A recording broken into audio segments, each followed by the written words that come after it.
Most people, when they think about where economic ideas come from, jump straight to names like Adam Smith, Karl Marx, or maybe Aristotle if they remember their history classes. But there's a quieter truth hiding much further back, one Western history rarely talks about.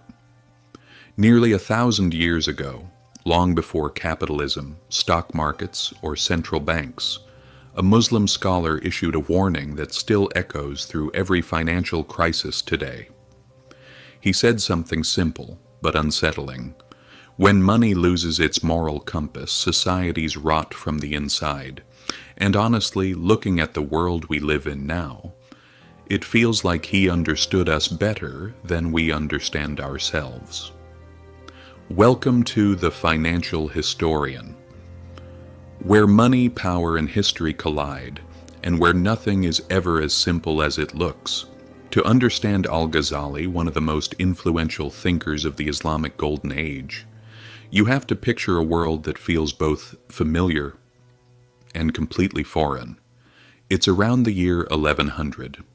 Europe is fragmented, poor, still crawling out of the early Middle Ages.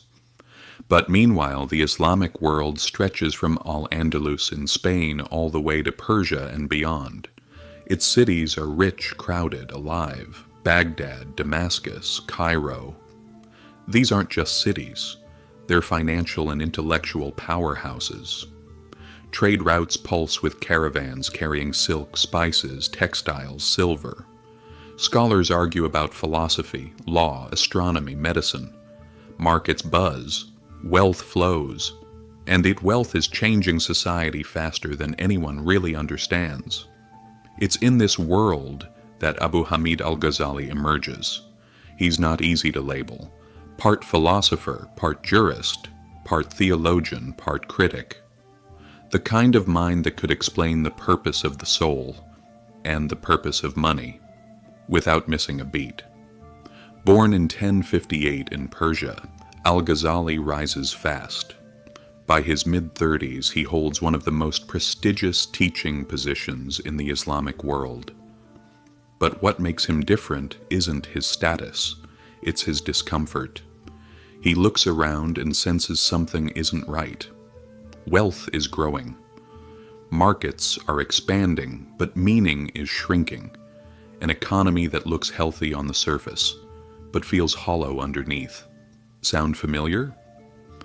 Al-Ghazali starts asking a dangerous question. What happens when a civilization gets rich faster than it gets wise? And to answer it, he focuses on something most people overlook: money itself. Here's what surprises a lot of Western audiences. Al-Ghazali wasn't just a religious thinker. He was one of the earliest minds to analyze money morally and systemically. Where later economists would reduce money to math and models, he asked how money reshapes behavior, trust, incentives, and the fate of societies. To him, money was never meant to be worshipped, hoarded, or used as a badge of status. It was a tool, nothing more.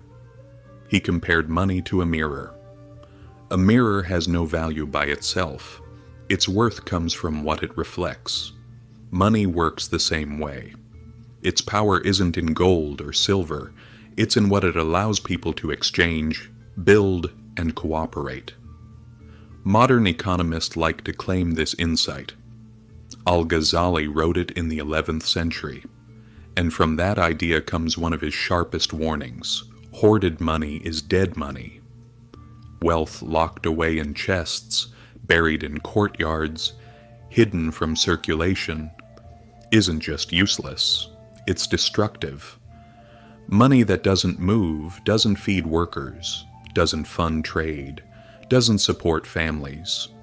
It clogs the bloodstream of society. And he wasn't just moralizing, he was being practical. When the wealthy hoard, scarcity appears. Not because resources are missing, but because circulation is blocked.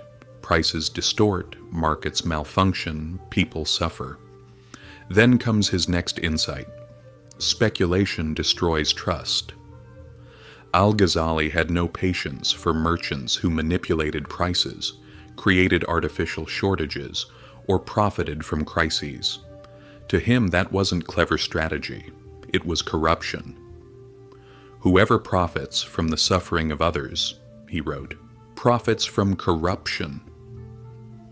And corruption spreads. Once it takes hold, it moves through markets, institutions, and eventually the entire society. If this sounds like a commentary on modern bubbles, predatory lending, or crisis profiteering, that's because it is. Just written 900 years ago. But he wasn't anti-profit. He wasn't anti-trade. He believed markets were natural, even necessary. What he opposed was dishonest trade. Cheating, lying, false weights, hidden defects, manipulated information. Because markets only function when people trust each other. And once trust collapses, the economy follows. Long before modern jargon, he was describing things we now call information asymmetry, moral hazard, transaction costs. He also had strong views on labor. Work, he believed, was dignified. Unearned wealth was dangerous. Money earned through effort built character. Money earned through manipulation rotted it. Not just spiritually, socially. Societies grow strong when people contribute. They weaken when people exploit. And then he turned his attention to rulers. Medieval governments often diluted gold and silver coins to fund themselves. Stealth inflation. Al-Ghazali didn't hesitate. He called it theft. Tampering with currency wasn't policy, it was betrayal. It punished the poor, destroyed trust, destabilized the economy from the top down. He warned that rulers who manipulate money eventually lose the faith of their people. And once that faith is gone, people abandon their own currency. 1,000 years later, we've seen this exact story play out in Weimar Germany, Zimbabwe, Venezuela, Argentina. Different eras, same mechanics, because money, at its core, is belief. And once belief fades, the system stops working. Al-Ghazali understood human nature deeply. People hoard out of fear, speculate out of greed, cheat when they think they can get away with it. And when exploitation becomes normal, collapse is already underway. You can't fix an economy without fixing incentives. Laws matter, markets matter, but behind them are people, driven by fear, ambition, shortcuts, desire. Wealth without responsibility isn't just unethical, it's unstable. Societies rise when people contribute more than they extract. They fall when profit detaches from purpose. And that brings us to today, a world of record debt, runaway speculation, widening inequality, fading trust in institutions. Technology changed, scale changed. Human behavior didn't.